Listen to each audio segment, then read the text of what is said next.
Greetings everybody and welcome to Daddy DeGrand. DeGrand Daddy discusses the patch notes for the Goddess of Rivers patch in Smite. Lots of cool things to talk about in this patch. Most of all, of course, the new Guardian Yemoja. I will actually go over her kit first because, you know, I like getting the big guns out first. She's a Guardian and she is a healer, and I think you don't need me to tell you how that is a very, very strong combination. She's pretty special in that regard because she has her own resource system. Instead of having a mana bar, she is having Omi. Omi comes in small brackets, starts out at 7, but she can get more thanks to mana and levels. And her abilities, they coast this Omi resource. 2 to 3 usually, her ultimate being the exception. She regenerates set Omi at a very slow pace, but you can increase it with CDR. And you can just fire off all your abilities back to back. Aside from her ultimate, her abilities have no cooldown. So managing this resource is the only limiting factor you have to worry about.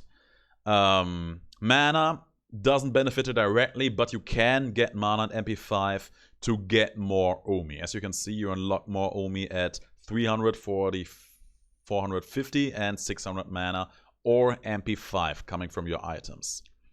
What else makes her stand out? Her basic attacks. Her basic attacks actually apply a low healing over time effect on allies that pass through her. I saw the basic attacks on stream, so they basically are like regular mage basic attacks, but they are a bit wider when it comes to detecting allies.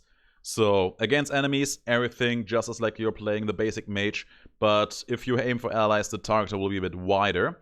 And the hot, it does not scale with power, but it actually does heal for quite a bit over a noticeable amount of time. It lasts for 7 seconds and heals for every 0.5 seconds. And as you can see here, you heal for 1 HP, which does not sound like a lot, for 1 HP plus 0.2 per level. So 0.2 per level times 20 makes for 4 additional healing, so 5 per tick, times 2 times 7, so times 14 in total. That's a lot over the duration of time. You can stack it, but you can refresh the duration with additional basic attacks, and you actually get increased healing on the targets, 10% increased healing. So that increases the base healing, depending on how the game rounds, to 5 per tick on the later ticks. And you get that basically at all the times. If you get a moment of rest, you can just basic up all your all your allies, get some small hots on them. It's going to be very powerful, especially on more calm game modes like Conquest or Assault. Her first ability, that's going to be an interesting one to talk about. Her first ability is called Bouncing Bubble, and actually is exactly that. She summons a huge bubble of water and throws that out. It will bounce once. So basically it's dealing damage twice, and on the second bounce it will splash into a lot of small bubbles. It's a purely damaging ability that also applies a slow and costs 2 Omi. It's very helpful. I mean, who doesn't like being able to apply a slow on a huge, large area? The very interesting part about this is that if you have used that ability, you can't actually use it twice in a row because the ability will change to Moonstrike. And Moonstrike is where the real money is coming from. It's actually another damaging ability that deals a lot amount of damage. More damage if you are close to the center. I will show the target off when I do a gameplay video later. The center target will actually stun enemies. And the outer targets, they won't stun enemies, they will deal a little bit less damage. But hitting that inner circle, that's what you want to do. And the fun thing about this ability is that you actually get a larger target the closer you are to enemies. The best part about this ability, the best part about Moonstrike is that you can actually stun towers with that. That is something that has actually been in the game once in the past. Numa was able to do that and it was amazing. Mending Waters, her next ability, costs 3 Omi, so it's pretty pricey. It's a line target ability, deals some damage to enemies and actually heals allies and jumps off to other enemies. To other allies as well, healing them too and also applying a shield to them. And that wasn't even the best part. If you hit an enemy who has a shield, you will actually deal insane damage to them. Usually, apparently, just ripping straight through their shields. I think this is going to be a very important ability because shields have been one of the most overpowered mechanics in the game. Because there was basically no counterplay to it. You applied a shield, you had that huge chunk of HP that your enemy had to eat through, and there was no way to mitigate that. Damaging through that or waiting for it to wear off, that was all you could do. And it was able to prevent so many kills. And they actually just threw out shields on so many things. Sprite when applies a shield, Nike has a super strong shield, gods like Nemesis, Odin, Shell being a relic. Shields are pretty present, and now having at least one counter to that is going to be pretty good. Ignore that the counter to shields also applies a shield themselves. That's it's a whole different topic altogether. Riptide, I'm looking forward to showing off Riptide, guys. Riptide is going to be an ability where Yemoja places a watery ring on the field. If she or her allies pass through that, she actually knocks them forward and also gives them a movement and a protection buff, which is pretty nice. If enemies go through, they are also knocked back into the same direction, but they will be slowed instead. The best and most troll part about that is that if you place that ring at max distance, enemies are knocked into the other direction, towards you instead of away from you. So you can actually use that to make enemies stop escaping. Or, you know, you could also troll your enemies, but allies, but why would you do that? We are nice guys. Then her ultimate, that is actually her own ability that has a cooldown, 100 seconds. And you know the story of Moses where he split the ocean? Yemoja does exactly that, but she also creates an ocean in the process. She creates these huge water wave walls to the left and right of her. It's covering a very large area. And those waves, they actually block enemy movement. They can't move past that, they can't watch through it, but your allies can.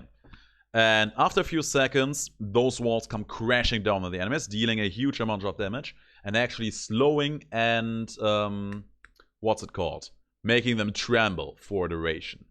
Meanwhile, Yemoja standing that thing actually gets increased regeneration for her Omi resource.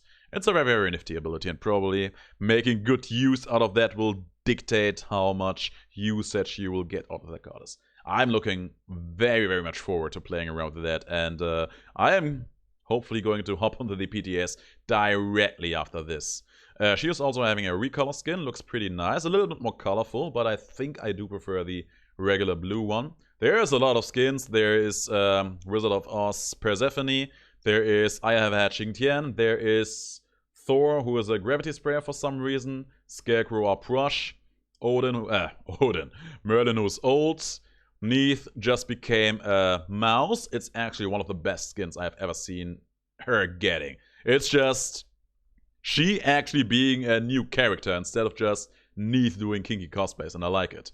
This is Ymir cosplaying as Osiris. This is Chuck having laser eyes. At least they said he has laser eyes, but I have never seen them. And apparently he has immediately some mastery skins as well. I'm looking forward to seeing those in action. There are some other changes as well. I will skip through them pretty quickly. There are some bug fixes, but nothing too important, I would say. Some conquest-related changes, like Only Fury apparently not always spawning empowered waves of minions. That's been fixed, which is pretty okay. They were not going particularly over these bug fixes, so I think most of them are pretty irrelevant. But I will suggest that you should go through them at a more steady pace. This was a big change though. Project Olympus, early surrender improvements. So you know that if you have a player on your team who left the game early or did not even load into the game, you're able to get an early surrender. You can surrender at 5 minutes into the game. If that happens, these changes will apply. So basically, TP, tribute points, the team who surrenders won't lose, and TP, they won't lose any TP, while the team who won will gain a reduced amount of TP. Which is fair, all things considered. I mean, they just get free TP for a 5-minute game without doing any work for that. It's not stated in here, but... oh, Oh, there. When a team chooses to surrender early, that match will not count for against any player's MMR on either team. So that's a good change. If you lose a game because someone disconnected or left the game, your MMR should not be affected by that. Like, it's just a freebie for the enemy team. There's nothing you can do. So this makes that entire system a bit more fair for the herded party, while not giving the winning party in that scenario too much of an advantage when it comes to rank game. It's a very, very good change. Then there's this change. I don't think most people watching these videos will be caring too much about that, but especially for the new players, this should be a decent thing to consider. The auto-buy function will actually go and give you a build based on what high-rated Conquest players buy in their winning games. So in general, the system tries to create you an auto-buy build based on what winning players in high ratings do. They will actually do some changes in the background so that you don't end up buying Assassin's Blessing in Arena, for example. But it's a very interesting idea. I want to see how this is going to work out. It's probably going to be super bugged at the beginning, but if they end up making this work, it should be a nice help for early players. I don't know if it's a smart solution, because one of the big hurdles when it comes to starting a Moba is new players being forced to deal with a huge wall of knowledge.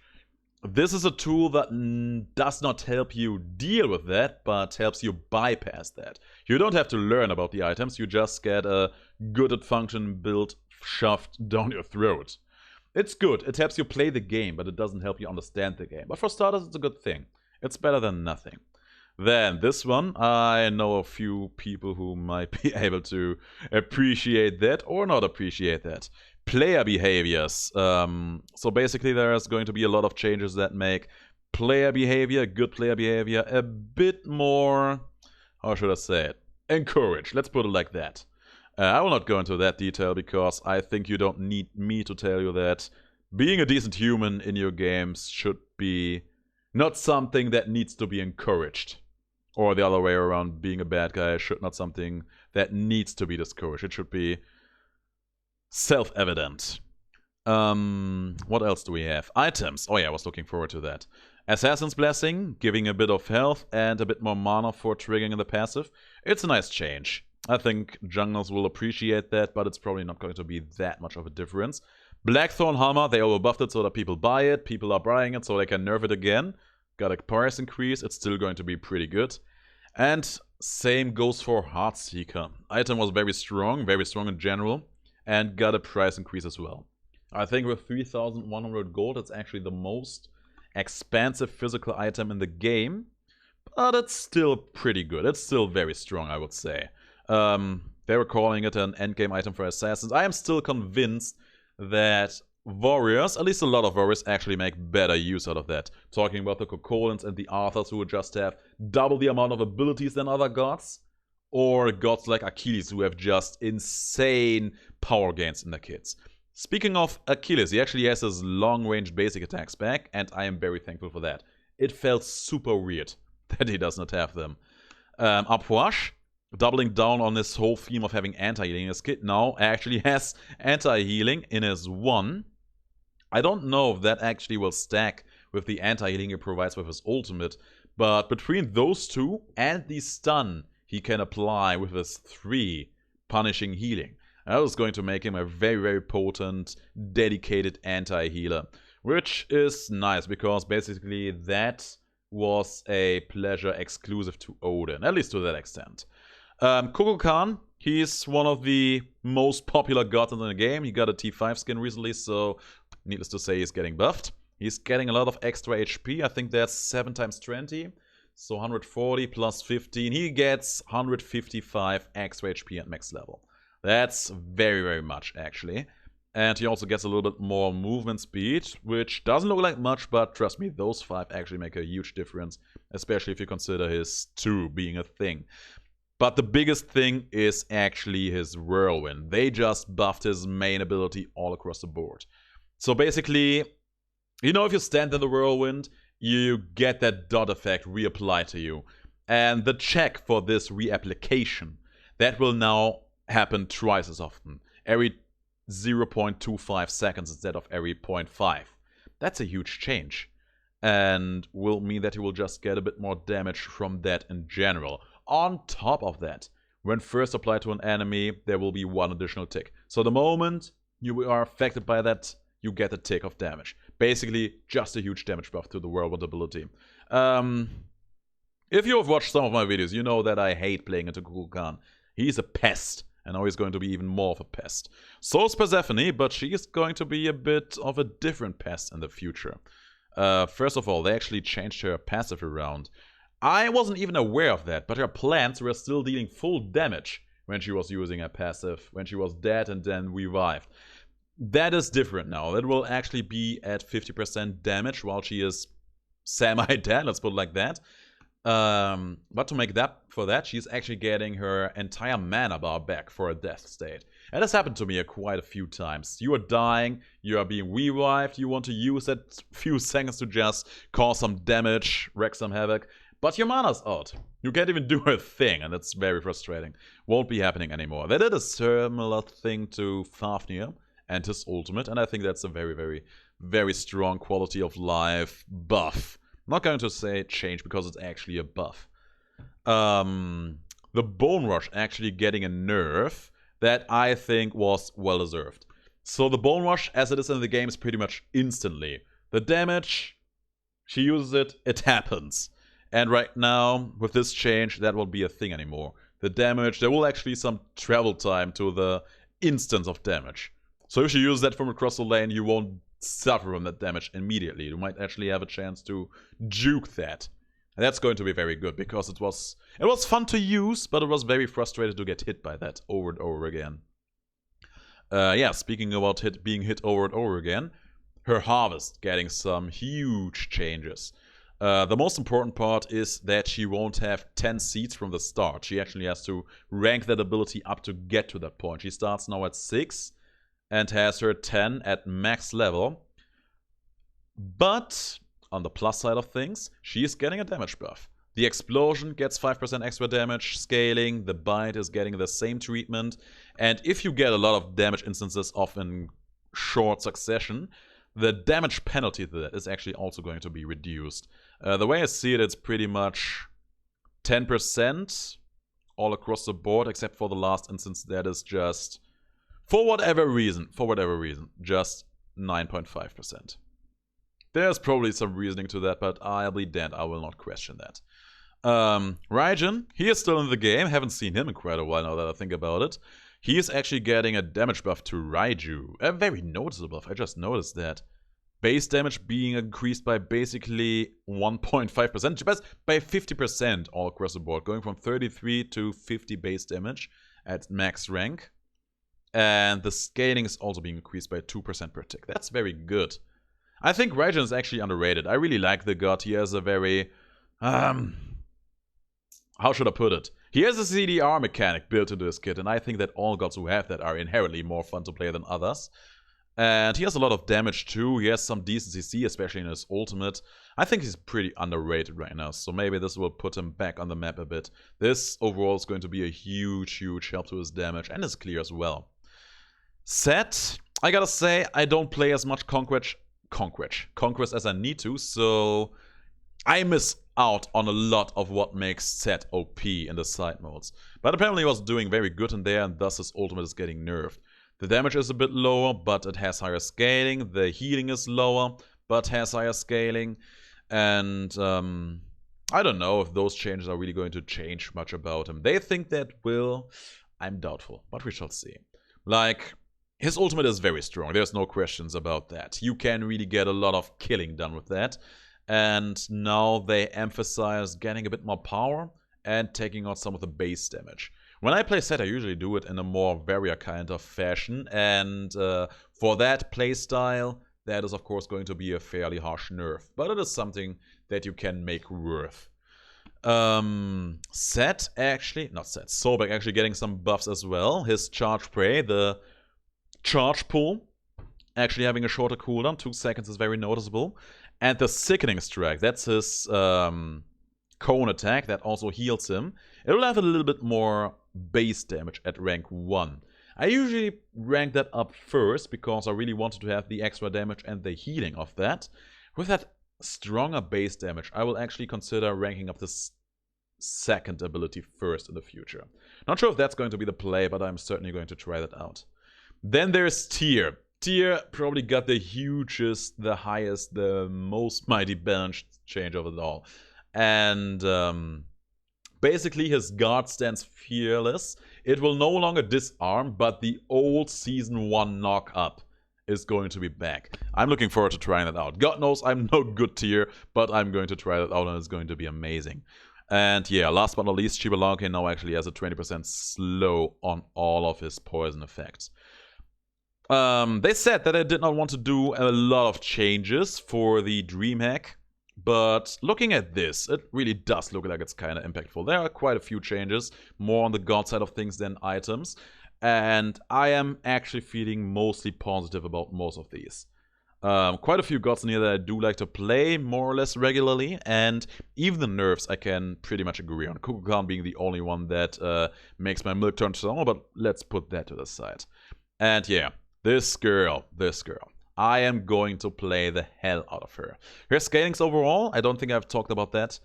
Not the highest, but they are high enough to make power, at least some power, worth your while on her. And yeah, I am looking to upgrading the PTS so that I can get into a game with her immediately.